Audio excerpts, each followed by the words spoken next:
I'm John Cross, along with Dylan Wilson. And Dylan, how are you doing this election day?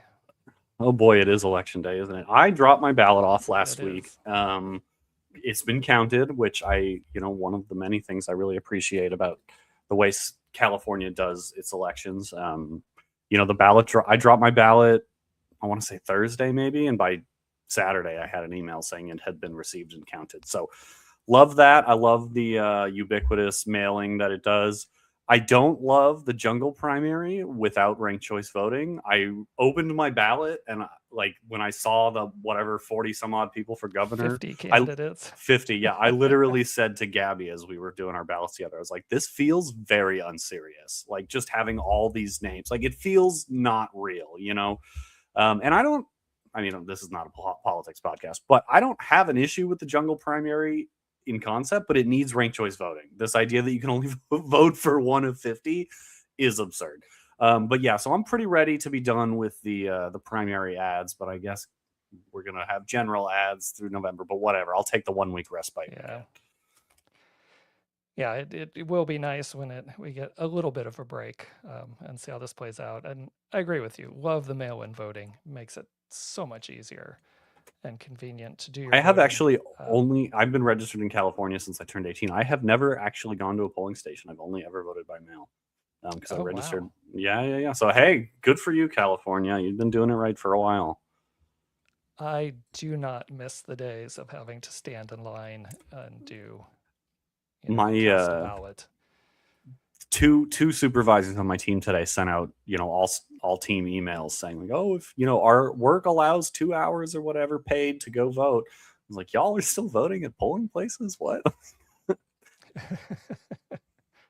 Yeah, and to go back to what you said about the primaries, I was never happy when California switched to the, top two candidates, regardless of what party That's they're what I mean by affiliated jungle with. primary, to be clear. I don't know if it's actually called that, but that's what I Yeah, call it because it's crazy. because it also really limits any other party other than, one or two big parties to Sure. have candidates then in the final election. But anyway, like you said, not a politics podcast. So let's get back to soccer. I will say that this weekend I did go out and see some lower league soccer. Very Had nice. a match right near my house and saw the Nomads Soccer Club take on the Bonita Rebel, or sorry, I guess Rebel Soccer Club. That's the adult team. Um, and it was, I guess it was a very good game if you were a Nomads fan. I think it finished like 8-0. It was very, very lopsided game. Um, but it was nice. Again, I've been meaning to get out to see some of these UPSL matches because this was the penultimate weekend, just this last weekend. Their final match of their 10-game season's coming up this weekend. We'll talk more about that at the end of our episode because we'll talk about some upcoming matches that people might want to go check out. But it was nice. I always enjoy getting out there. There were probably 50 people that were out there, but really mostly, I would say, family and friends. Um, but I really, really would like to see the day when some of our local pre-professional teams, both men's and women's, can generate a larger audience. But I think part of the problem is just having a field you can play. I'm in Escondido, and for maybe anybody who's listening who's not from the San Diego area, that's up in North County, and the Nomads, historically are a La Jolla-based team, and they're playing their home games up at Orange Glen High School in Escondido. So, I think that doesn't also help to get a community rallying behind you if you're playing all over the place. I saw the San Marcos team was playing at least one of their home games out in Valley Center. So I think that it's close-ish, I guess, but not really close to kind of generate a little more community buy-in to come watch these teams. But it was Yeah, fun. I I I will enjoy getting say, out there. going back a little bit, kind of just on that topic, I one of the things I appreciated most that Loyal did in their community outreach kind of programs was when they built the pop up goals on the basketball courts. Thought that was a super cool initiative, and one of the reasons was because for all the many great things San Diego has going for it, I one of the very first things I noticed when I moved here was it is very hard to find a field that you can just kick a ball into a goal at. It isn't. Right. It hasn't been that difficult in other places I've lived, which, you know, I whatever. There's probably a lot of reasons for that. San Diego's very hilly, valley, you know, canyon kind of terrain, so I get Right. it. But yeah, so that problem I think kind of permeates into a lot of different levels as low as pickup. Right. Yeah, it does. And then you have some, you know, field use issues where people aren't just, you know, it's not just a park where people are allowed to go on. Right. Most of the fields are tied to schools, you know, some kind of school complex or compound. So it does make it difficult to just get out and play a little bit unless you just want to kick the ball around in the street, Right. which, you know, happens. We got lots of neighborhoods where you get a lot of good street soccer going. And that's something also we're going to be talking about a little bit later here, probably this calendar year. But for this week, let's go ahead and get into our trivia question that we ended last week, because that ties directly into tonight's episode. So let me go ahead and pull that up on the screen. Let's try that again. There we go. And we'll get the actual question from last week. Who was the first unpaid amateur player to score a goal in an NWSL league match? Now, if anybody's paid attention to the actual title of this episode, you have the answer in front of you. And Dylan, I know we have it in our show notes. And we said when we left last week, there was a strong connection to this. But do you have access to the answer there, or should I give it? No, I do. I mean, I had no idea though, so you can go ahead. Yeah, and it's I don't think very many people would know this, but Allie Bailey was the player. She goes into the record books as the first unpaid amateur player to score a goal in an NWSL league match. And, you know, when I stumbled across this, it was, and we'll talk more about this later, but it was interesting to me as to, like, one, interesting San Diegan. You know, we're doing San Diego soccer history, so here's a San Diegan who's gone into the record books for the NWSL. But it really seems for reasons that shouldn't ever happen. So that led into kind of a rabbit hole of, you know, looking at NWSL and their structures over the, you know, around this time period, 2015, third year of the league. So we're going to jump into all of that, you know, Allie Bailey's journey to getting into the record books, along with a little bit of history of the NWSL, especially around this time period. And, you know, and we'll kind of finish with some of the changes that we have seen where we are in 2026, which is remarkably far away from 2015 in terms that it's, when you look at it just on paper, so much better. But then we'll also look at it in real terms, how there's still a long way to go in not just the women's game, but in a lot of our soccer leagues, if we're truly going to professionalize and you know, pay people living wages to compete at, you know, a profession that they want to do. So we will dive into that more seriously in just a couple of minutes. But first, we're going to look at just one birthday for this week, as we normally do, some birthdays. This Friday, June 5th, is Nick Pereira's birthday. Nick Pereira is a member of the recent San Diego Soccer's championship team, also a U.S. beach soccer legend.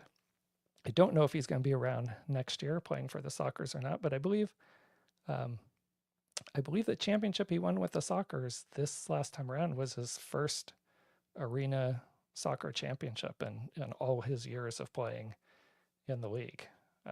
So good for him. Shout out, happy birthday to Nick Pereira. And before we get into some news and current events, Dylan, do you have any comments about Nick Pereira? No, I mean, I haven't been to a Sockers game since they moved up north, unfortunately. So I did not catch any of the most recent run. I was fortunate enough to get out there and see the 2 home games of the championship series. Had some friends who have season tickets. They actually talked us into getting season tickets for this next year. So I think we just Very ordered nice. those Very good. sometime in the last couple of days. So it'll be first time since the Loyal that I have had season tickets for anything. So it'll be nice to get out, and it's close-ish. And if I really, really needed to at some point, from where I live out to Front Wave, I can take the Sprinter, so I can do some transit out there.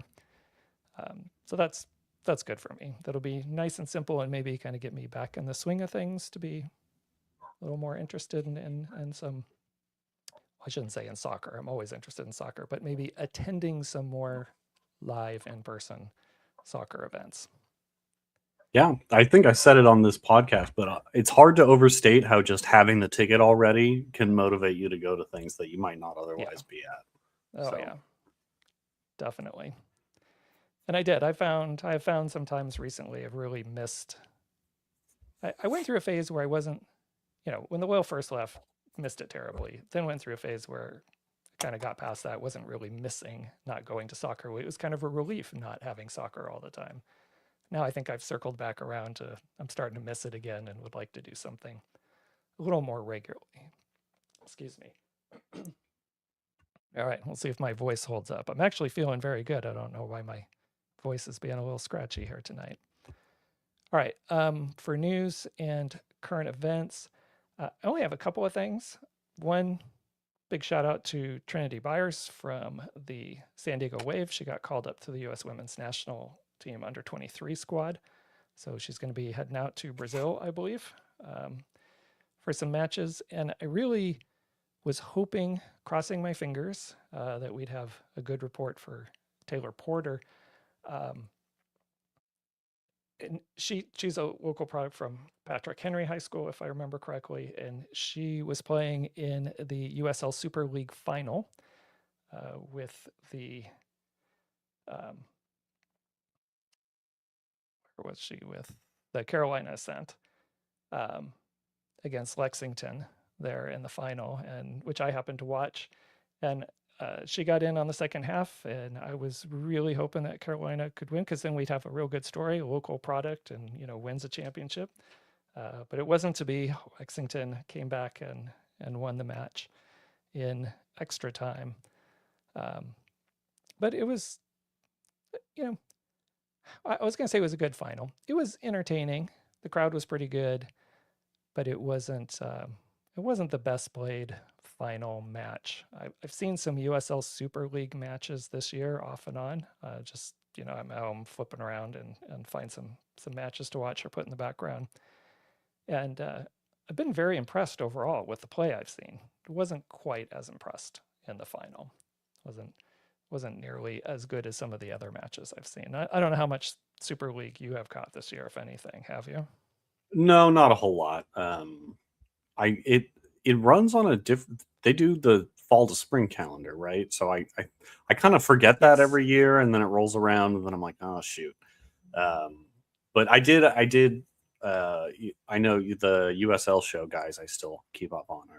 We're covering, Yeah. so it's been on my radar, but I don't keep up as much as I probably should. And it would help if we had, because we have a USLW team here, right? The Dutch Lions, but we don't have a Super League team here. Right. And we'll talk a little bit about the Dutch Lions at the very end of the show as well. So, all right, let's go ahead and let's do our trivia question, because that also ties in to our whole segment here. And just to give a little background, we'll discuss a lot of what leads up to this, but Allie Bailey, who is the subject of our main topic, she was on the Texas A&M soccer team from 2008 through 2011. In 2011, they make it to the College Cup Final Four against the Virginia Cavaliers, but they lose to them, and Virginia ends up being the runner-up. But our question, that's just to give a little background, is, and let me, I guess, pull it up here so we can get it on the screen for people to see it. So the Virginia Cavaliers were the 2011 College Cup runners-up. 3 future SD Wave players were on that roster. How many can you name? So for some people, this might be super easy because you know the players well and you know where they played in college. But for others, you may have to think a little bit about the age and the time and some of the players and who that might be through the San Diego Wave. We will give the answer after our main topic, but since that team tied in directly to the story, that team being the Virginia Cavaliers, tie in directly to the story we're going to be talking about with Allie Bailey, thought we'd jump in and do that. When I didn't know this before, I did this investigation for this episode. Just happening to look at it, and it was just looking who was on the roster for Texas A&M, and then when they lost to Virginia, I looked at the roster, and all of a sudden, all these names start popping out of national team players, of players who've played for the Wave, just all these recognizable names from that Virginia Cavaliers team. So decided to throw that as our trivia question for this particular episode. All right, Dylan, before we actually get started, do you have any guesses at all or any thoughts of I don't know a whole lot about the Wave players pre-Wave. I can tell you who it is not, though. It is not Alex Morgan. I know she went to Cal Berkeley. It is not Alex Even Morgan, though she'd correct. be about the right time range, about age-wise, about the right time range. No, I'm certain it's not her. So there's one. And you'd be correct. It's not Alex Morgan. And they, when we give them, if you've been following the Wave at R, they will be recognizable names, not people who didn't ever get any playing time or anything. Okay, well, with that, let's go ahead and get into our main topic here about Allie Bailey. And just to reiterate, on the 31st of May, 2015, for the specific date, so 11 years ago, San Diegan Allie Bailey goes into the record books as the first unpaid amateur player to score a goal in the NWSL, in an NWSL league match when she levels for Houston in a 1-1 draw with Sky Blue FC. And again, for those following the NWSL, will know that the Sky Blue, now we know them as Gotham, but they've had a couple of name changes throughout the history of the NWSL. But again, I came across this, and when I looked at it, I really had so many questions about this record, and really almost all of them revolved around how in 2015, just 11 years ago, that there is an amateur who's not a youth under 18 player, an adult, on an amateur unpaid contract, playing in a first division professional league for zero pay. That just really kind of blew my mind. I know we do a lot of crazy things sometimes in soccer, but this is supposed to be our first division league. Why was someone playing unpaid on that kind of contract and allowed that you could round out your rosters with unpaid players? So that kind of really started the rabbit hole of investigation. And frankly, you had to get through a lot to really wrap my brain around things. And for me, really, for full disclosure, I was not, kind of like you mentioned here just a little bit about some other things, I was not an avid follower of the NWSL pre-2022 when, Angel City and San Diego came into the league. So once I had a team that was local, started paying a little more attention, but even then, I didn't pay terribly close attention because I was not a big fan of Ron Burkle, the original owner. I was not a fan of anybody moving a team from one city to another city. So really, the San Diego Wave did not catch my attention in terms of being a club to support, primarily because of a lot of the key people involved. Never been a big fan of Jill Ellis. There really wasn't a lot of things pulling me close to the San Diego Wave, other than, have to give a huge shout out to the Sirens, because I think they're awesome. Really, such a great supporters group. And that was a draw, clearly, but it was really hard for me to give money to this organization, for me personally. So I never really, you know, fell in love with them the way other people had. And and I would say my more serious following of the wave really didn't start till probably late 2025. Right? It's 2026 now as we're recording this. And that was more because we were starting up the San Diego Soccer History Society, and I needed, to start paying attention to things locally and start looking at potential stories and things we could cover. Even with what's going on very recently here in our local leagues. So, you know, my real paying attention to the NWSL is, post NWSL Players Association forming, post Yates report, post CBA, right? So really, this last off season and the focus of the high impact player rule was probably the most attention I had paid to the NWSL, the league, what it was doing, and our local team than I had in all the previous years of the NWSL, combined.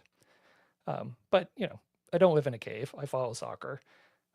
Clearly was aware of all these things going on. Would read some of the stories. It just wasn't intimately involved like I was with some other things in soccer.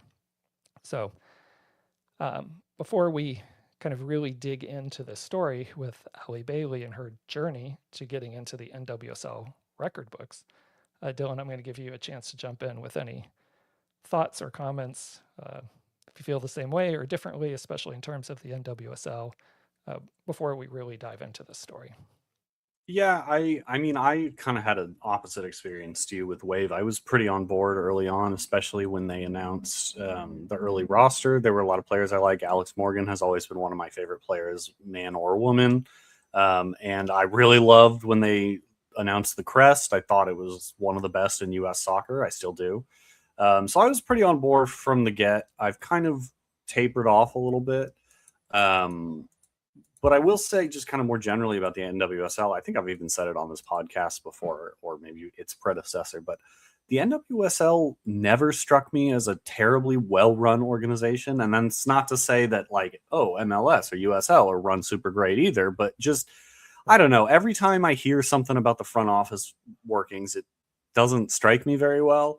And like you said, Jill Ellis, kind of questionable character who I think your suspicions would probably prove right there.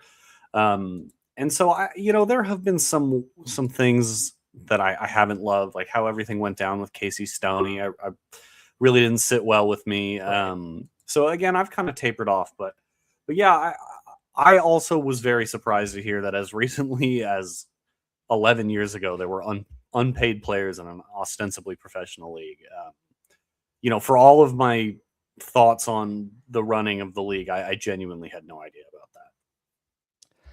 Yeah, and I, in especially, I think I was way more invested in WUSA when it came out. We had a team, Shannon McMillan, right? Just it was there were so many things about that league and that team that got me excited about women's soccer, um, which I just wasn't in the same way when the NWSL, especially not having a team locally. But the WUSA was very big on everybody was the idea was everybody's earning a professional wage in order to play, and that's one of the reasons they weren't successful. They burned through their capital, their money so fast. um, but when you start off there, it just seems like 15 years later, 10 years later, when you're you know having unpaid athletes on your first team game day rosters, it just not only did that surprise me, but we'll get into it in more detail, but I was surprised that teams could carry up to 10 of these players, um, to be able to step in at any time at a moment's notice almost to fill out a game day roster, to fill out the required 18 people that you need to have. But we'll get into that. We'll certainly talk about Allie Bailey's journey, kind of how she her soccer background and soccer history, and then how she came to be in the NWSL, um, to earn this record, um, but also give some context, again about the state of the game and the state of the women's game throughout as we're telling this story about Allie Bailey. So we'll go in and dig into that like we always do and provide some of that relevant context. So let's go ahead. Unless you have any other comments, Dylan. If you don't, we'll go ahead and jump right in here. No, let's keep rolling.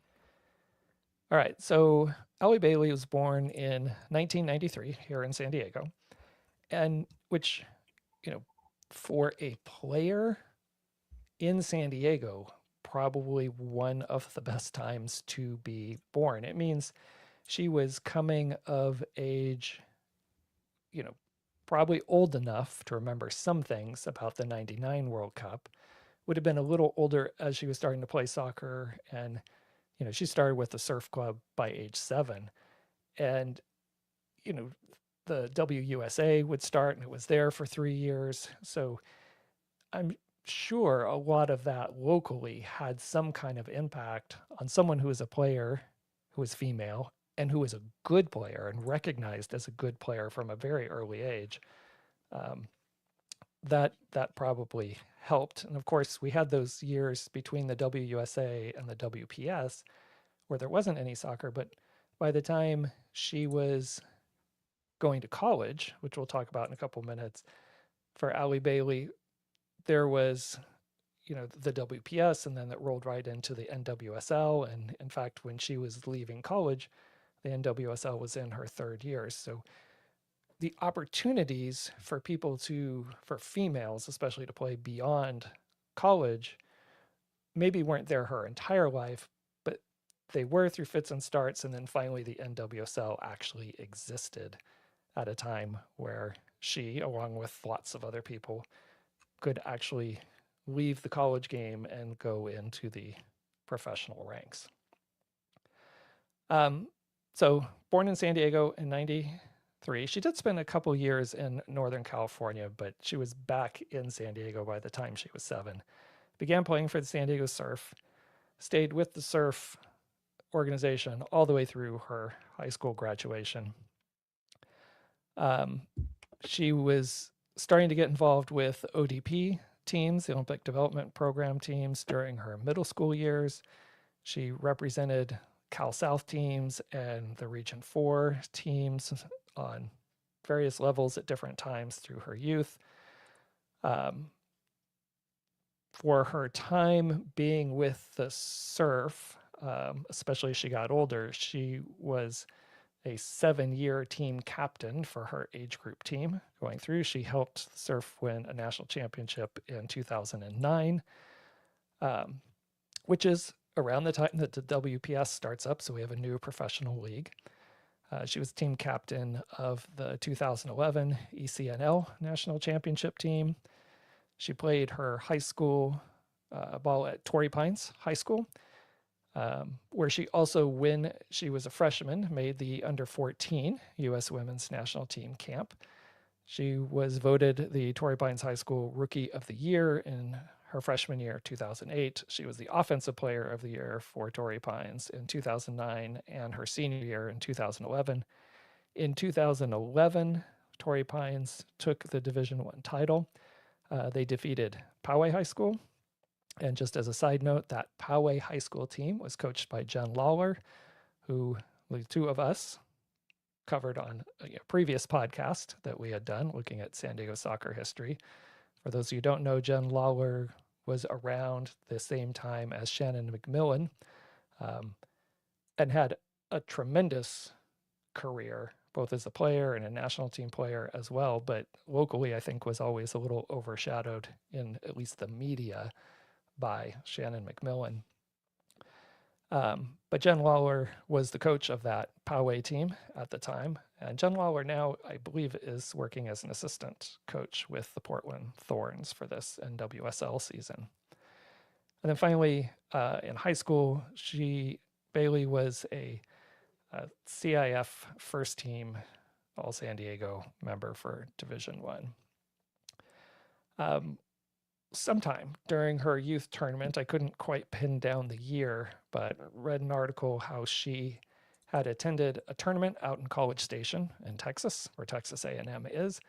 Kind kind of fell in love with the community in the city. And like a lot of parents, I think, do this when you have kids that are getting close to college age and you're in a new location and you got the chance to go tour a college campus, they would. So she toured the campus and talked with coaches, before her senior year.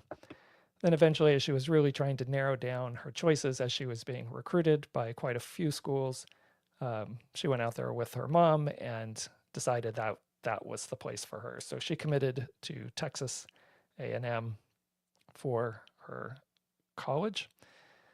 And I think we'll leave it there for a second. Dylan, we'll let you jump in with any comments, and we'll talk about her college career, and then eventually get into how she got into the NWSL.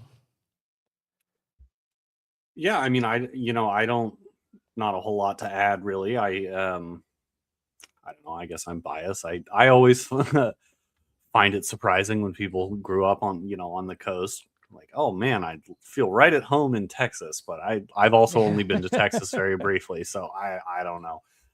No, I'm well, I'm half joking. I know that Texas A&M has like outstanding sports programs, and I imagine, especially at the time she'd have been considering going. I think they've been a soccer powerhouse most of the time I've been aware of college soccer. So, yeah, can't fault that choice. Yeah, they've been pretty good at soccer for quite a while. But we'll talk specifically about Allie's college career, which would have been 2011 through 2014. So again, that time period she was in college she would have seen the end of the WPS and then the immediate startup of the NWSL. And again, to remind people, when the WPS collapsed, I mean, U.S. Soccer, along with other people, but there are a lot of people at U.S. Soccer said we have to do something to get a women's first division league going. So U.S. Soccer was really instrumental in making sure that the NWSL happened in the first place. And through the early years of the NWSL, U.S. Soccer really provided a lot of backing, support in terms of management and support in terms of finances in paying, the more expensive player contracts, the ones who were on the national team program. And there were some pluses and minuses to that, both for national team players and the league. But that, I think sometimes when we look at the NWSL in 2026, we forget where it started and how much the U.S. Soccer Federation was instrumental in making sure that this league got off the ground and was successful eventually moving forward. And a lot of that support didn't really end till just about, 5-ish years ago, really. So right around the time we were in the pandemic is when the bigger shifts happened, and they were for a lot of reasons. And we'll get into some of those a little bit later here in a few minutes. But during these college years, Bailey had a very impressive career. As a freshman, she played in all 24 matches. She only had 6 starts, but she played in every match. And even then ranked 4th in the team on goals for the season. She had 1 game-winning goal, and it was actually in her very first college game, so what a great way to make a good first impression out there. In her sophomore year, now she played in all the games, 25 matches that year, and started 23 of them, and also had a game-winning goal. In her junior year, played all the games again, started 21, 3rd on the team in both goals and 3rd in assists. But that year she had 5 game-winning goals, including a golden goal double overtime victory to send Texas A&M to the second round of the NCAA soccer playoffs. And then her senior year was really the big year. She started every game. She had 10 goals. She had 5 assists. That team won the SEC. They won the SEC tournament. They were a number 1 seed in the College Cup. Along the way in the College Cup, she scores 5 goals. She scored both of the goals versus Penn State to send them to the Final Four, where unfortunately They made it to the Final Four. They lose to Virginia. Emily Sonnet was one of the players on Virginia. And as we teased in the trivia question, along with 3 other future Wave players, which we'll give that answer after we do the full segment here. But best finish Texas A&M had ever done before and has done since. They've never made it to a Final Four since this time. For her career, Bailey had 100 total appearances, 76 starts, 29 goals, 16 assists, 10 game-winning goals, and she was perfect from the penalty spot, whether it was an in-game penalty kick or a penalty shootout kind of thing. She was perfect on all her PKs. And before we get in then we'll do a slight kind of sidestep, because as she finishes this 2014 college season, she's going to be graduating from Texas A&M in 2015. And then she's also potentially eligible for the draft and everything else for this NWSL season for upcoming in 2015. And what we're going to do in a moment is just give a little background of where the NWSL was in 2015 before we return to Bailey and her experience in the NWSL that year. So Dylan, before we jump in to talk about the NWSL, you have any thoughts or comments? Yeah, I always forget that Texas A&M is in the SEC, and maybe that's just a function of the way all the conferences have changed over the course of my lifetime, but it just feels like a Big 12 school to me. I don't know. But yeah, 45 goal contributions and 76 starts is a very, very impressive number. And I'm sure some of those came in substitute appearances, but even 100 total appearances with 45 goal involvements. I mean, those are numbers that would, light up a professional league. So it's very, very impressive return. Yeah, she was quite a strong player always, through the youth, sometimes players are good through middle school, but not as good when they're in high school. And sometimes they excel maybe when they're in high school, but not in college. And she just seemed to be good all the way through. So strong season with Texas A&M. And really what we need to look at is this 2015 NWSL season before we return to Bailey's story to really get an idea of where the NWSL was coming into the season. So the 2015 NWSL season is the 3rd year 3 of the NWSL. Houston joined in 2014 as an expansion team. So they started with 8 teams. Houston joins the next year, brings it up to 9 teams. They stay at 9 teams for the 2015 season. Teams must carry 20 players on their roster. I don't know if they can carry more or if they're limited, but they're supposed to carry 20 players. Game day rosters are 18 players. They play an unbalanced schedule of 20 total games. So everybody home and away, and then there's a few other games sprinkled in there to round out the schedule. U.S. Soccer, still because NWSL is in its early stages, is helping to run and subsidize the league, specifically in terms of player salaries, which we'll talk about in a second. And this was new news to me, again, because I wasn't intimately following the NWSL. But in this 3rd year, they get a new CEO. And that is Jeff Plush. And he is a former MLS board member that comes on and has, I think, worked at U.S. Soccer as well, if I remember correctly. But he becomes CEO of the league and, helps oversee things. And I'll make some editorial comments, I think, along the way, but well, maybe I'll hold it for a second, but we all know that there were abuse issues, significant abuse issues, which led to the Yates report and stuff that were happening in this early stage of the NWSL. And I can't help but think the structures that were in place in the season really helped contribute to that. And we'll talk about some of those as we look at the structure here for the season. So let's go to what we're termed, the federation players. So salaries of these players that were identified as federation players were paid by either U.S. Soccer, the Canadian Federation or the Mexican Federation.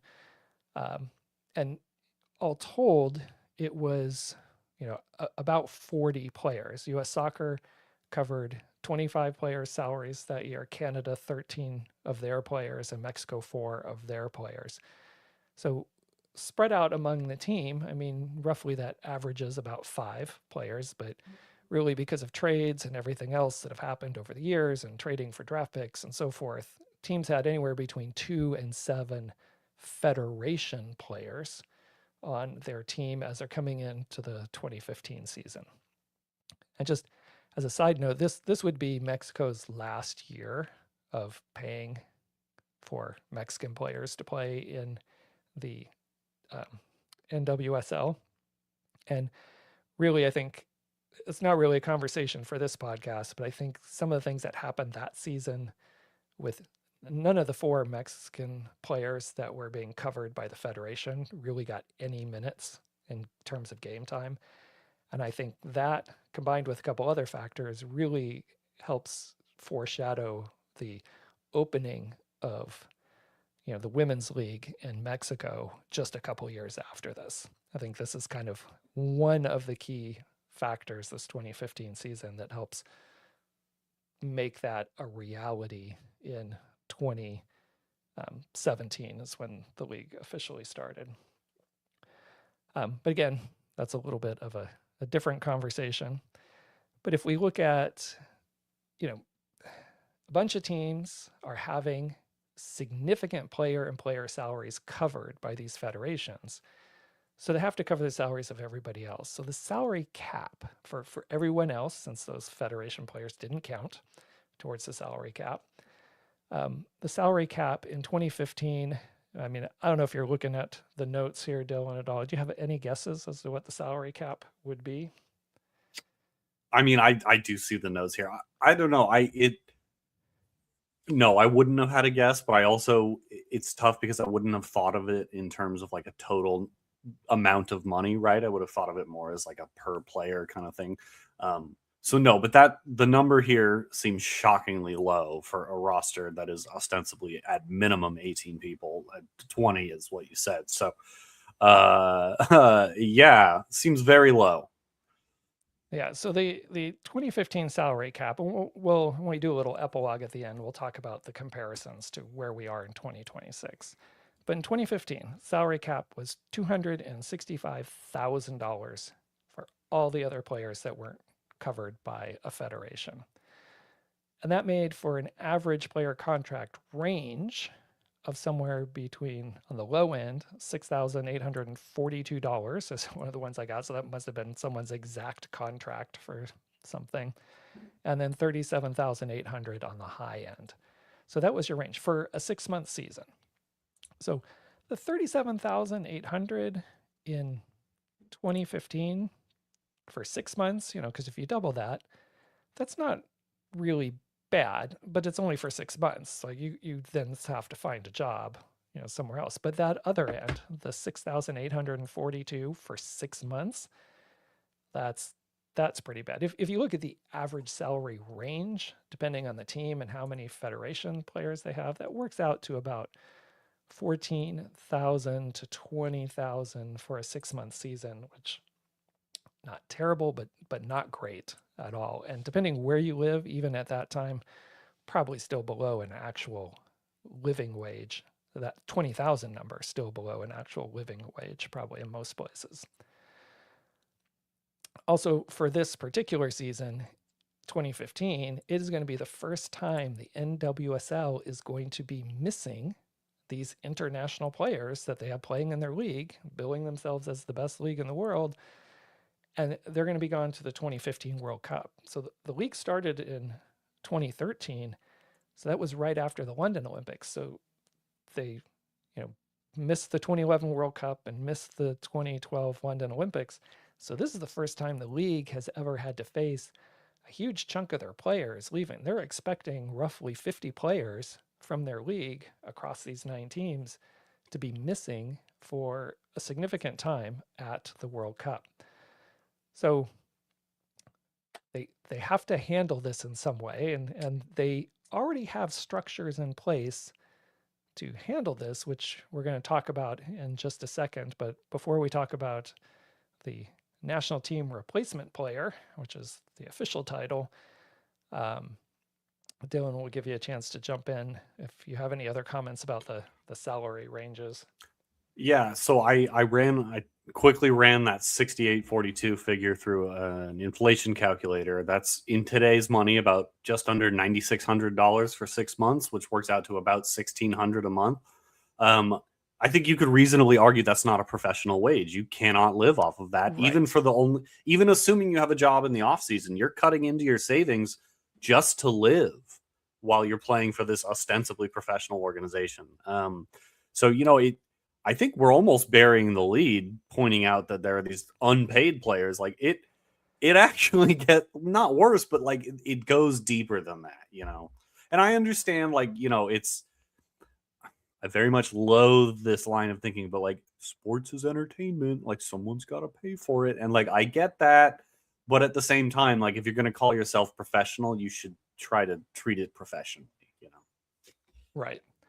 And I think this was some of the arguments that the league would make. And again, I think we have to think in terms of the league because this is being run a lot by the federation, and definitely in 2015 and just at that time period. As women's sports are gathering some momentum, there's certainly a lot of pushback of people saying, well, they don't deserve as much of X, Y, and Z because they don't generate as much, kind of thing. There was certainly a lot of those kinds of conversations and discussions. And basically, we have to run these austerity measures throughout the league if we're ever going to be successful, which I think there is some truth to that. But I also think if you're not willing to invest, sometimes that's a little bit of a cop out to not do the hard work of the investing to be able to bring a return on what you're doing with the league. But either way, the league has a structure in place for this. They already had something called the National Team Replacement Player, and these were typically unpaid amateur contracts. It was allowing, the idea really being to allow teams to sign players to short-term contracts for emergency reasons. And it could be a quick call up by a player or two to go somewhere, just to be able to round out your roster and keep costs down. And one of the things I saw from I forget who it was exactly, but from NWSL leadership was kind of pointing out these stats of roughly 1 in 5 people who are on these amateur contracts eventually land a contract. So, it's a good thing to have this in place because it gives people who got passed over in the draft or something else a chance to make these teams, which, on the surface is true, but clearly this is a cost saving, I should say, not cutting, cost saving move for clubs to not have to pay someone else when you're paying. Well, clubs aren't actually paying for these people who are gone to the World Cup. I mean, the federation is paying those salaries, but the clubs don't have to incur another expense for part of the season. So this mechanism was in place. And one of the things I looked, which I didn't realize, because it's such a different environment now. We still have some of these terms and we still have amateur contracts, but the requirements around them are so different in 2026. And again, we'll talk about that when we do our little epilogue of this episode. But at this time, teams could sign up to 10 players on these short-term amateur unpaid contracts. And as you're going to see, even in Bailey's case, players were with these teams for a very long time and sometimes driving hours to get to practice, or like in Bailey's case, which again we'll talk about, she's still at Texas A&M. She's trying to finish up her senior year and then trying to still do professional soccer and not getting any money for it, even though she's doing the same thing that all the other players are doing. All right. So let's look at, now that Bailey has finished her college season. She hasn't graduated yet from Texas A&M. She's still in school, but how did she make it into the NWSL and eventually into the NWSL record books? Well, all the players, right, especially if you're a senior at this time, you know the NWSL draft is coming up in January. Bailey's name, along with several of her teammates, tossed around as potential draft picks. But players also know, even if I don't make, or I'm not picked in the draft, there's still, and being picked in the draft is no guarantee you make a final roster anyway. So there's still a chance that I could be part of a team and maybe get one of these replacement contracts, even though it's unpaid, and maybe still land a job eventually out of it. Because all kinds of things can happen in a season. People can get hurt, but there's a chance that you could still make a team. All right, so the January of 2015, the NWSL draft comes around, and 3 Texas A&M players are selected in the draft, but Bailey's not one of them, right? It was a very strong draft. When you look at the first round of the draft, you have players like Lynn Williams and Sam Mewis and Abby Dahlkemper were all part of that draft. But she didn't get selected. So immediately, a lot of these NWSL teams, looking ahead to their roster, knowing they're going to be losing players, are starting to phone and recruit players who weren't selected in the draft and see if they want to come and sign one of these national team replacement player contracts, unpaid, amateur status, and help fill out the roster for these teams. And according to several articles I looked at, that Bailey had a few inquiries from around the league. She was a forward and she was quick. But the one that really made sense to her for several reasons was Houston. It was in Texas, not too far away from where she is in College Station, relative to going out of state somewhere. She wants to finish up her senior year. Plus, she knows the coach. The coach that is currently at Houston, Randy Waldrum, was the coach at Notre Dame when she was in high school, and he tried to recruit her to come to Notre Dame. So he knows her very well. She knows him. He is really impressed with her, was impressed with her enough to try to recruit her. He likes her competitiveness.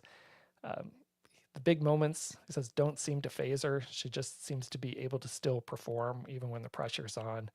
He noticed that she has developed and changed a lot, especially over her 4 years at college. When she was in high school, she was a fast winger and used her speed to her advantage. But in college, she really developed a lot more areas of her game, was able to play with her back to goal, be able to lay the ball off better. So a lot of things he saw that he liked about Bailey. But what he loved most was her nose for getting in the right positions to score a goal. She just had the knack to be in the right place. And I think you saw that with a lot of her game-winning goals that she had through college. So she works out an agreement and Bailey decides to go to Houston or stay in Texas and work with Houston. And I'm not super clear on this. It's really hard to find information, but it feels like a lot of these people who were on these national team contracts came in even for preseason, to start. Like this was kind of worked out well ahead of time. This is where also it's like this is not really a short-term replacement contract. This is a cost-saving measure, and you're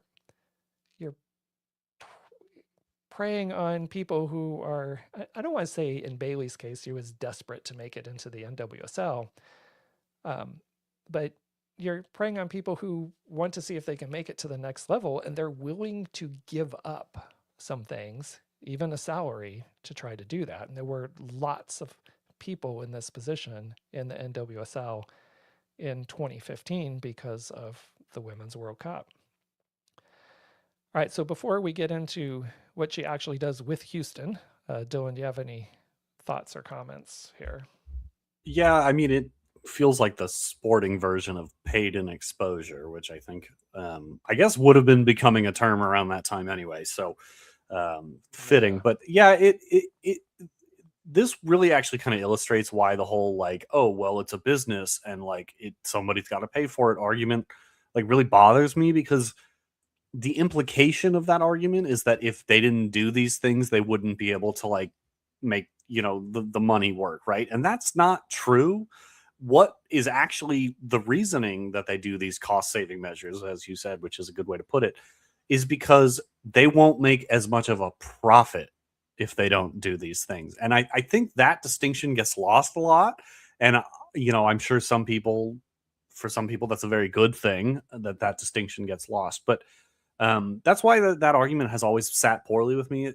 It's not even that they couldn't pay for this; they just wouldn't make as much money, and so people are having to like you said, sacrifice things so that somebody with a lot of money can make a little bit more money, and it just kind of just leaves a really bad taste. But good on these people for taking their opportunities as they're given, because what else could they do at the time, really? Yeah. I agree with you in sentiment. To be fair, though, I'm not sure how many people were making a profit in the Sure, NWSL in right. I'm talking more 2015. conceptually, right? Right. But But the idea, to not lose as much, but also, you know, and not every team certainly, but I think when you go back and look also historically, there was not a lot of investment, what I would term investment, in order to reap some kind of return later. It was almost like people saying, well, show me it'll work first, and then I might put some extra money into it. So, but wherever I can save money, and if you know what, people are willing to pay for free, then who am I to stop them? It feels like there was a lot of that kind of attitude, which again, when you get into the NWSL and into all the abuse stuff that was detailed in the Yates report and the other joint investigative report, you know, these are the conditions that really set up those kinds of problems where someone, really holds power over someone else. Like, hey, like if you want to keep having a chance to even get paid, you better make sure you do what I say and follow what, I'm telling you to do. And I think not this specifically necessarily, but it's this kind of scenario and situation that helps to create the environment that we saw where abusers really took advantage of it in the NWSL. And it's, you know, it's in the past now, but disappointing to see, and hope again it's things that ultimately we learn from and don't do again in any of our leagues. But really, there never should have been anyone playing for free in a first division league, first division professional league in this country ever. But that's how they were doing it in 2015. But let's go ahead and let's look at the minutes that Bailey has in the NWSL. So she's training, working with Houston, makes her first appearance on the 2nd of May in 2015. It was the 4th match day for Houston. And I think, if I remember correctly, all the Federation players were only there for like the first 2 or 3 games in the NWSL season before they kind of took off to be with their teams to get ready for the World Cup. So match day 4 is her first time to get any minutes. She gets 13 minutes off the bench in a 2-0 loss to FC Kansas City, which is actually different than the Kansas City Current. Well, kind of. I don't know. The whole interesting history I forgot about Kansas City going to Utah and then coming back to Kansas City again, kind of thing. But and then Utah getting a team again. That I just, again, wasn't following the league closely enough to really remember all of those things that happened, and really was surprised in the early years of all the team movement and team switches, especially in the last couple of days with the people commenting about the Spokane Zephyr folding and what's wrong with the USL Super League and why is a team folding in the second year. And then when I look at the early stages of the NWSL with all their US soccer support, and how much movement and turnover and things there were that you couldn't really get to, stable 10 teams till just a couple of years right before the Wave and Angel City came in to bring it to 12. And it's really only been the last few years that the NWSL has been relatively stable as a league, with teams not turning over and changing the way they have. But I'm digressing here. So let's get back to the minutes for Allie Bailey. She comes off the bench, as we said, in that match day 4, gets 13 minutes, and that loss 2-0 to Kansas City. But in her third match she plays in, that's the one on May 31st, 2015. It's match day 7. They're facing the Sky Blue, again, which we now know as Gotham FC. And she enters the game in the 83rd minute. 3 minutes later, there's a cross by one of her teammates. It goes to another teammate who puts a shot on goal. Great save by the keeper. But Bailey, being in the right place at the right time, again, pounces on it, puts it in the back of the net, levels the score, and eventually it is a draw. And Bailey goes into the record books as the first ever unpaid amateur athlete on that kind of contract to score a goal in an NWSL league match. And frankly, it went unnoticed by nearly everyone. And just because it was a common occurrence to have these unpaid amateur players, and nobody really made a big deal or talked about it, especially in 2015 around May and June, and even into July, you had a lot of these players filling out the 18-player game day roster. And I really want to give a huge shout out to Jen Cooper, who does the Keeper Notes website and blog and social media. If you don't know who Jen Cooper is, she is currently the official historian for the NWSL. She's actually the unofficial, I would say, historian for women's soccer completely. Really has done a great job to make sure that this kind of stuff that we're talking about tonight has been documented and is remembered. And frankly, a lot of our podcast tonight heavily relies on the work that she had originally done. And if it wasn't for her putting this together, I'm not sure I would have ever stumbled across it. So I want to give, again, a huge shout out to her for her work in the women's soccer arena and documenting and keeping track of women's soccer history. But for Bailey, she ended up playing 7 matches in total. That 8-minute shift she had when she actually scored a goal was the shortest of all her shift appearances. Her final match that she played in for Houston was on July 12th in 2015. It was a 2-1 loss to the Chicago Red Stars. She had a 45-minute shift in that one. That was her longest shift. And she finished her NWSL career with 7 matches, 132 minutes, 1 goal, and $0 because she never got paid for anything that she did while she was competing as a national team replacement player on an unpaid amateur contract. So, Dylan, I'll let you jump in with any thoughts or comments. I mean, it's exciting that she scored, but it's hard not to kind of look at that overall situation as just a bit of a shame. I mean, that's such a short career for such a talented person who, if she had just been born like 5 years later, would probably still be a professional soccer player. It goes to show the importance of the fact that the NWSL has stabilized and we now have the Super League. And, as the women's soccer pyramid is getting, or pyramid, quote unquote, is getting built out, right. Is players exactly like this, have these opportunities or that, people in the past wouldn't have had. So, yeah, I mean, it's a cool story, but it's also kind of hard not to feel bad.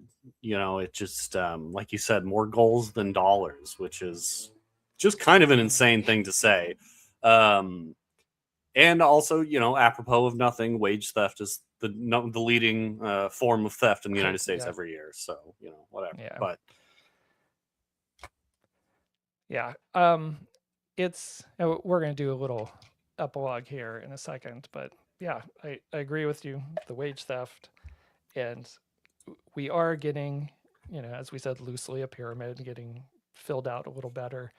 In fact, one of, and I can't remember the name now, but one of Bailey's teammates who did get drafted from Texas A&M that she played with that year, Broom, I think was the last name. She actually played in this USL Super League final over the weekend. And I can't remember which team she played for. I think Carolina.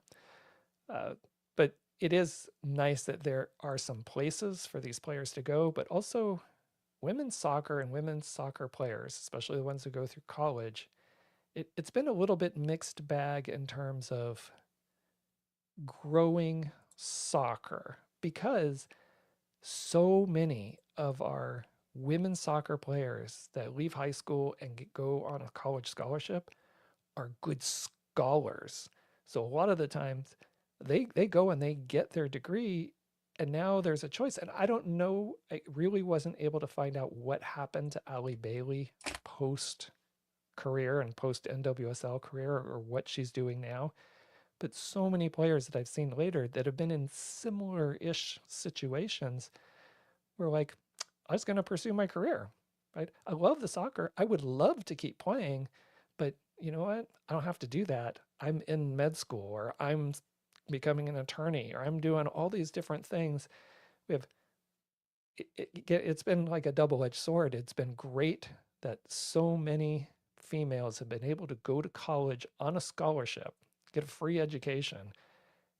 But because they have been great scholars, a lot of them have, finished their college and done that job. That's what they're going to do. And they didn't play soccer. And I think always a little bit that has hindered the soccer side, if that makes sense. Because I would say we don't have it as much the same way on the men's side, where a lot of them will look to go play in a lower league or look to go play somewhere else. Plus, there's way more opportunities on the men's side. I mean, to be frank, really, that the men have that option more than the women do. But I think because the women have been good scholars for the most part, a lot of them are like, peace, all right, I don't have to do this. I can go do something else. And I think in some ways that has hindered a little bit the growth of the sport, to have more and more players. But you do tend to see a lot of those players still playing in rec leagues and things, because they still love the game. They're just not doing it at a professional level. All right, let's get into our epilogue. As we said, that was it for Bailey's professional career. It was those 7 games with the Houston Dash and nothing else. And I couldn't find anything else that she did on a competitive level after this. And not really sure what she went and did after. I think her degree was in some kind of media communications, but couldn't find if she had possibly pursued that in some kind of way. As far as the NWSL and these national team replacement player contracts, if you follow the NWSL, you may have heard that term even very recently. They still have those. They are short. Really, it is that national team replacement player is one specific type of what is now through the CBA a short-term roster relief contract. And teams can now put up to 4 people on these short-term roster relief contracts. And it could be you're replacing a national team player because they've been called up. It could be due to injury. It could be due to maternity leave, mental health leave, any of those kinds of things. But teams can sign up to 4 people, roster positions, to these short-term relief contracts. The difference is they're no longer amateur contracts. You have to be paid the league minimum salary, prorated at, whatever time for that contract. And it doesn't count as a salary cap hit. And locally for us, for San Diego Wave, Sydney Cummings, I don't know how many people remember her, but she's one of the people who's been signed a couple of different times as a national team replacement player for the San Diego Wave. And actually, I think was a first team selection in the USL Super League at the end of this season that we just finished up. But she's a good example of a post CBA example of these short-term relief contracts where players are actually, they get paid, they're not amateur, um, and that's for those short-term relief contracts. But they still do have amateur contracts, and again in 2026, these are very different. Teams can have a maximum of 3 players on unpaid amateur contracts. They don't count against the roster limit, but the key part is they have to be youth. They have to be under 18 and they can't be in college yet. So these are youth players specifically, and it's really designed to not mess up their college eligibility. They can train with the team at any point in the season. They can't be paid, but you can cover things like meals and travel if they travel with the team and some other stuff. They can't be paid a salary. But they are strictly prohibited from playing in any NWSL league matches or any official NWSL tournaments. Only preseason, practice games, exhibition contests. That's the only thing they can play in. So an amateur contract and those short-term contracts that they have now with the collective bargaining agreement in 2026 are very, very different than they were back in 2015 and more in line with, I would say, what they should be. And before we talk about the salary structure and contracts and salary cap, I'll let you jump in, Dylan, if you have any comments. Yeah, I mean, I still don't love the idea that players are giving a lot of their time to this organization and not receiving really any compensation for it. But I also assume because they have to be, minors, that also complicates things in terms of like state Yeah. law or national law as far as, compensation goes. So I'm not going to pretend I have a full understanding of all of that. But, on a personal level, it still doesn't feel quite right to me. But we've come a very long way. I guess sometimes it's you gotta take don't let perfect be the enemy of good. Right. And if we look at the current NWSL salary structure in 2026, the base salary cap is 3.5 million for 2026. That's compared to that 256,000, which is more than a 13-fold increase from what it was 11 years ago. So huge improvements in that way. And that's, again, this is getting to nitty gritty of the contracts, but the base salary is what it can't fall below. It can actually be a little bit higher than that based on some other revenues. And I don't know what the actual salary cap was for 2026. I just looked up what the base was. So for 2026, a base salary cap of 3.5 million, but the teams do have to cover all the salaries now of the players because the federations, I think the last ones officially pulled out of supporting or paying for player contracts around 2021. And anyone who was in a contract that still had a term left to it, they could see out that contract. But I think almost all the players opted to get out of their federation contracts so they could sign better contracts with the actual clubs. And that's when the clubs really started taking over. Yeah, NWSL started taking over running of the league on its own more, and the federations really pulled completely out by about 2021 with that. And of course, now we have the high impact player rule that just happened over this off season, which allows up to $1 million additional in salary for a player or more than one player if certain requirements are met. And we're not going to get into all of that. That's been in the news quite a bit. But the minimum salary right now in 2026 is $50,500. And it's one thing I didn't actually check is if they are considered 12-month contracts now for the NWSL. Just whatever it is, it's just kind of split up over 12 months. I don't remember, but they're all guaranteed contracts now. So you're not going to have someone pull the rug out from under you like the USL has been dealing with in their contract negotiations for their CBA. So that $50,500 as a minimum salary compared to the $6,842 back in 2015 is about a 7-fold increase. And what we're starting to see, like we see in lots of leagues around the world, that a lot of people will make the minimum salary or maybe a little above that. And that's the bulk of the players on a team. And then you're going to get a handful of players who are getting a relatively exorbitant amount of the share of the money under that salary cap.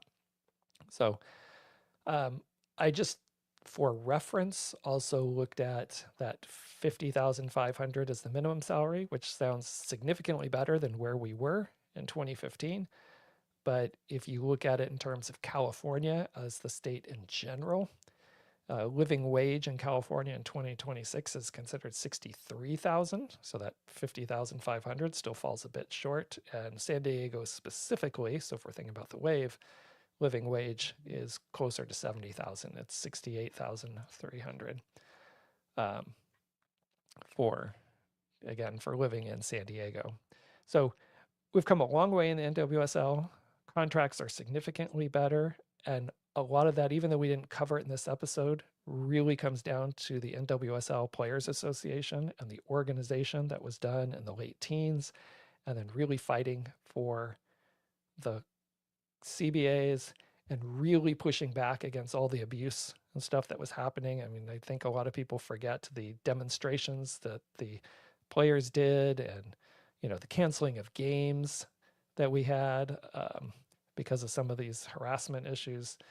But if it wasn't for the players organizing and pushing back on a lot of this, who knows where we'd be. So good on them for bringing it this far forward, but still work to do to really get to the minimum salaries up to at least a living wage, especially in your higher income areas. Dylan, you want to jump in with any comments before I wrap up here?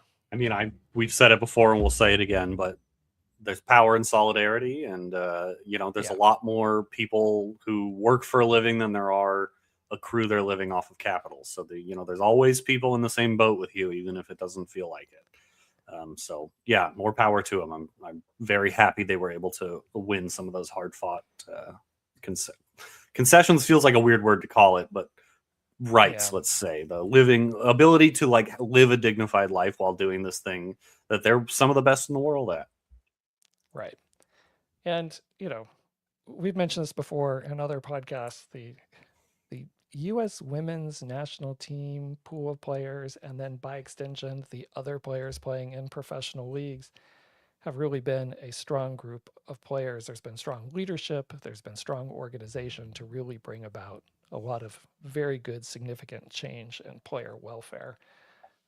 And that should not be lost on people or forgotten. The hard work and the people who are taking advantage of this stuff now, hopefully, recognize and look back of the shoulders that they're standing on of the people who really did the hard work to make some of these changes. And as you said, it's not over. There's still clearly more work that needs to be done, and I have no doubt within a few years or by the next CBA, I expect them to be in a very different place.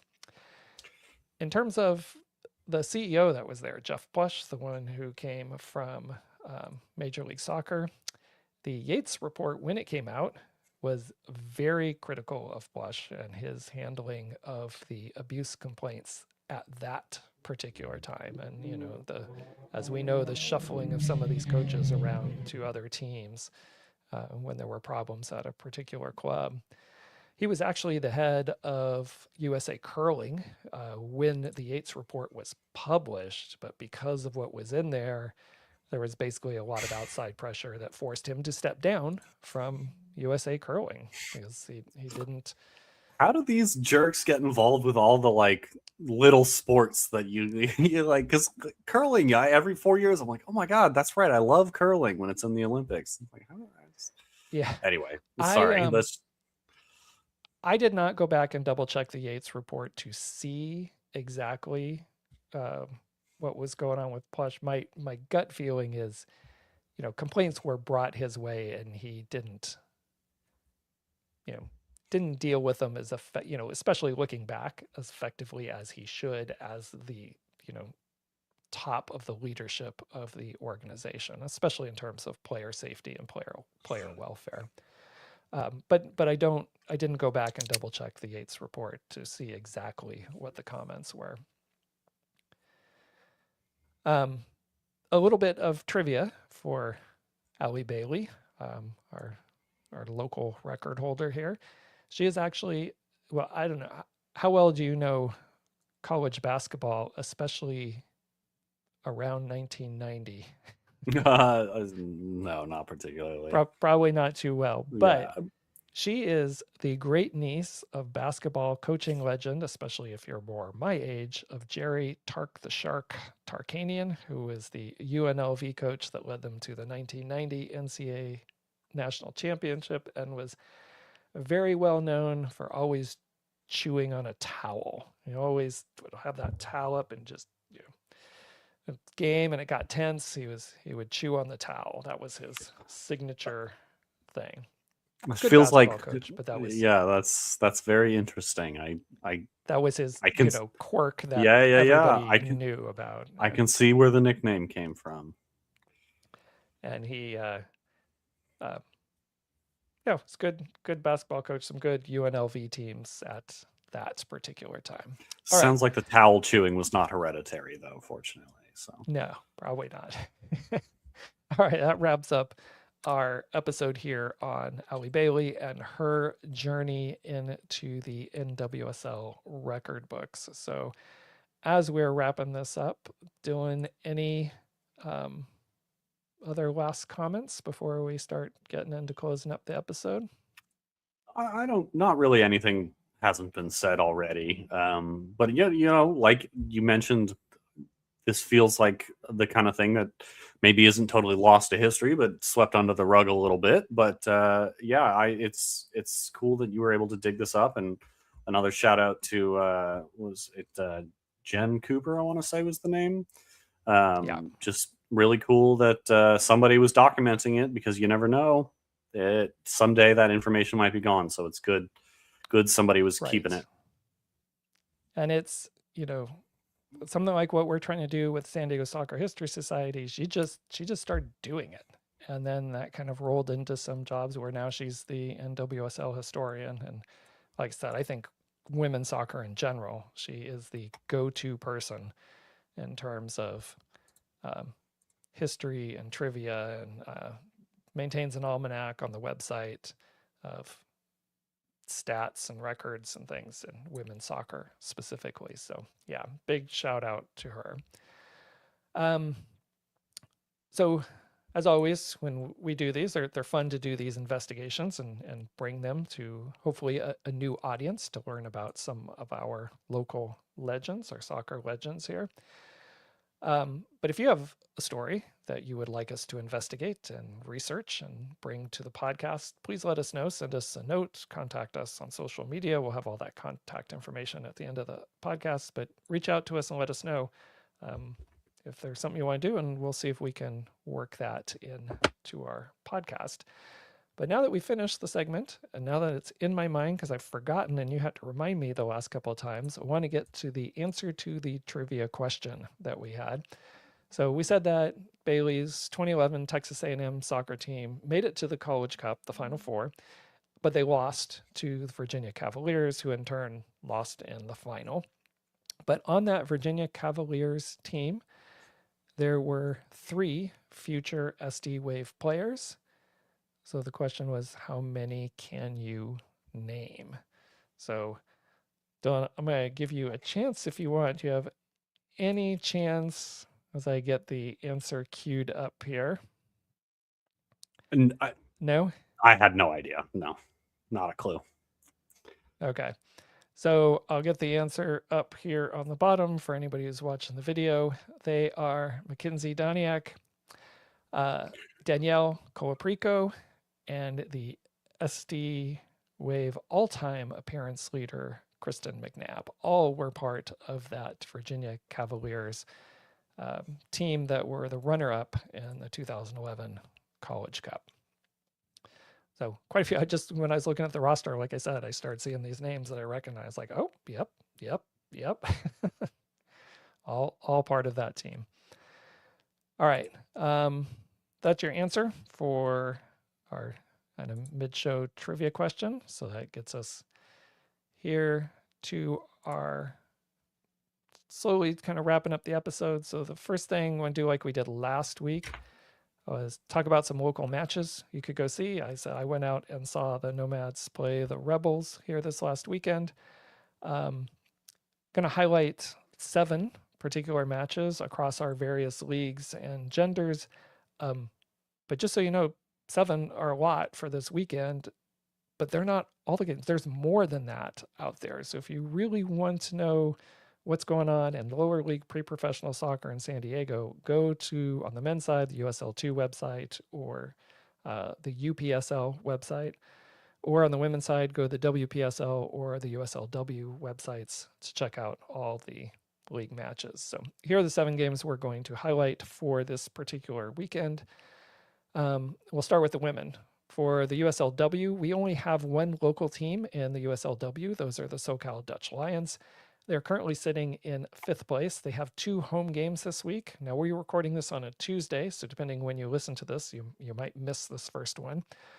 But even though they're in 5th place, if they win both of these games this week, they're going to be right in the thick of the playoff hunt. So their first game, which for them is match day 4, is on Wednesday, tomorrow for us as we're recording this. And that's going to be against 3rd place Los Angeles SC. And that will be 5 o'clock at San Diego Academy. Again, that's Wednesday, June 3rd at 5 o'clock at San Diego Academy, SoCal Dutch Lions versus Los Angeles SC. And then they have another match for them, match day 5, which will be on Saturday. They're going to play the Santa Clarita Blue Heat, which are currently in 2nd place. And that game time will be 7:30 p.m. at San Diego Academy High School as well. So again, Saturday, June 6th, San Diego Academy. So that's the USLW, SoCal Dutch Lions. We have several teams in the WPSL for the women. So one of the matches we will highlight for this weekend is Albion versus the Rebels. Albion is in 2nd place. The Rebels are currently in 1st place, and they've just started up the WPSL season. So they're early in the league season here. That match will be on Sunday, June 7th, 11 a.m. at Madison High School. And if we switch over to the men, on USL2, we only have 1 team in the county in USL2, and that is the City SC San Diego. They're currently sitting in 8th and last place in the division. They've lost all 3 of their first matches, or all 3 of their opening matches to the league. So their 4th match day is going to be against FC Tucson, and that will be 5 o'clock on Saturday, June 6th at Sage Creek High School. In the UPSL, we'll highlight 2 matches. This is the final league match of the season before they get into the conference playoffs, and the winner of the conference playoffs will then make it into the bracket for the UPSL National Tournament. So we have the Rebels, who are currently in 7th place. They're going to take on City SC, who are currently in 3rd place. And yes, City SC has a team both in USL2 and in the UPSL. So the Rebels will take on City SC, and that will be on Saturday, June 6th at Mount Miguel High School at 6 p.m. But the big match, and the match I would recommend if you want to go see some good local men's soccer, should happen on this Saturday. I double-checked the UPSL website, but the time and the location are to be determined. But it is going to be number 2, San Diego International FC, hosting number 1 Nomads Soccer Club. There's only 1 point separating them going into this last match, but it is the final match of the league season, as I said, before they get into playoffs. And again, it'll be on Saturday, June 6th, but double check the UPSL website. Typically, San Diego Inter hosts their matches at Mission Bay High School. I don't know if there is a conflict with the site or not, but that should be a really good matchup, again, to see who wins the league at the end of this league season, at the end of their 10th match. So that would be the one I would strongly recommend if you have some time this weekend to get out and go see. All right, Dylan, any comments about the games here? Think you're going to try to go see Yeah, something? SD Inter I really enjoyed when we were following them on their cup run. I guess that would have been qualifying for this year's cup, but it was last year. Right. Yeah, that was a good time. I'm actually gonna put that in my calendar right now. Unfortunately, the time and location are TBD, but I'll stick it in there anyway. Yeah, again, normally at Mission Bay High School is where they play their home matches, but I would just double check the website. You may have to reach out in socials. I'm not really sure, but I was just trying to verify times and I saw that. So um, don't want to give anybody the wrong information in case they have to shift the location. But that should be a good matchup, a good local pre-professional matchup there. All right. Just like to remind everybody, San Diego Soccer History is brought to you by the San Diego. Sorry, let me try that again. This week in San Diego Soccer History is brought to you by the San Diego Soccer History Society, grassroots organization trying to uncover and preserve San Diego's rich soccer history and culture. And if you like this episode and what we're doing, please help us spread the word. Let people know about it who would like to know a little bit more about San Diego soccer history. If you are watching us here on YouTube, please like and subscribe. It helps get the video in front of some other people who might be like-minded about understanding and listening and watching and listening to episodes about San Diego soccer history. Engage in our community section here on YouTube. Follow us on Blue Sky at sdsoccerhistory.org. And if you really, really like San Diego soccer and history, come join us on our team of researchers and volunteers. We are growing, but you can reach out to me at JUN at Big Pine Digital and send me an email, and I will get you in touch with the right people and let you know how you could help us out. All right, and lastly, again, hope everyone enjoyed this week's episode on Allie Bailey's journey into the NWSL record books. We're going to be back next week with a look at San Diego State's connection to the 1990 World Cup, which actually leads us to our closing trivia question. So let's pull this up. We have 3 SDSU Aztecs were part of the 1990 World Cup roster. Can you name all 3? I think for a lot of people, 1 to 2, I think a lot of people could get, probably should get. So definitely if you're local. The third one might be a little more challenging. Well, similar to the earlier trivia question, I can give you one person I know it was not. CJ Fodry would not be born for several years.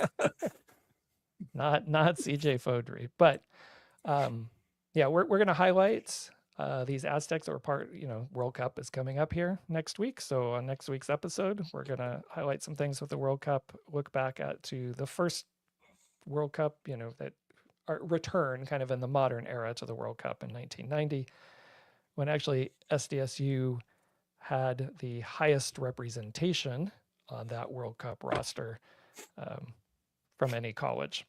So three players on that, I think 23 player roster for that World Cup. So we'll see how many people can name those 3. Of course, as always, we will give the answer at the beginning of our next episode.